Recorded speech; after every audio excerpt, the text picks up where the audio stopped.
جو چاہتے ہیں. میں خاص طور پہ اپنے نوجوان بھائیوں سے کہہ رہا ہوں کہ یہ رشتے توجہ چاہتے ہیں, وقت چاہتے ہیں. آپ بزرگوں کو وقت دینے کو تیار نہیں ہیں, آپ ماں باپ کو وقت دینے کو تیار نہیں ہیں. شوہر جتنا وقت موبائل کو دیتا ہے وہ اتنا وقت بیوی کو دینے کو تیار نہیں ہے. بیٹا جتنا وقت موبائل کو دیتا ہے وہ اتنا وقت ماں کو دینے کو تیار نہیں ہے. بہو جتنا وقت اپنے موبائل کو دیتی ہے وہ اتنا وقت ساس کو دینے کو تیار نہیں ہے. جب آپ وقت نہیں دیں گے, آپ توجہ نہیں دیں گے, تو پھر یہ رشتے پنپ نہیں سکتے.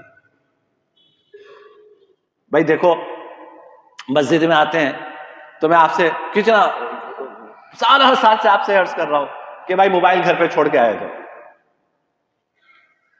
کیوں؟ یہ مسجد کا وقت کس کو دیا آپ نے؟ مجھے نہیں.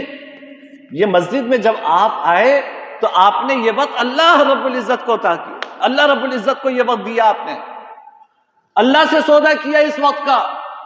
تو اللہ بھی چاہتے ہیں کہ جب تم میرے در پر آؤ تو یکسوئی کے ساتھ آؤ, میری طرف متوجہ رہو.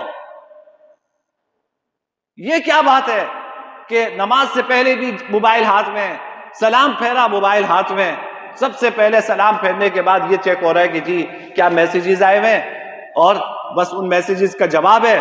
پھر جلدی سے موبائل رکھا, 2 سنتیں پڑھی, پھر موبائل ہاتھ میں. یہ کون سی نماز ہے؟ آپ خود سوچئے کہ کیا اس نماز میں خشوع نصیب ہوا ہوگا؟ جب آپ نے نماز سے پہلے بھی موبائل دیکھا ہوا ہے اور آپ کے ذہن میں ہے کہ یار نماز پڑھ کے نا یہ 10 باتوں کا جواب دینا ہے, فلاں کا میسج بھی آیا ہوا, فلاں کا بھی آیا ہوا, فلاں کا بھی آیا ہے, تو آپ بتائیے کہ نماز کے دوران ان جوابات کی طرف ذہن ہوگا یا اللہ کے حضور حاضر ہوں گے؟ تو کیا اللہ پیار کریں گے؟ آپ نے اللہ کو تو وقت نہیں دیا, آپ کا ذہن تو موبائل میں لگا ہوا ہے. اللہ کے واسطے جب آپ مسجد میں آئے تو اپنا موبائل گھر چھوڑ کر آئے, گاڑی میں رکھ کر آؤ.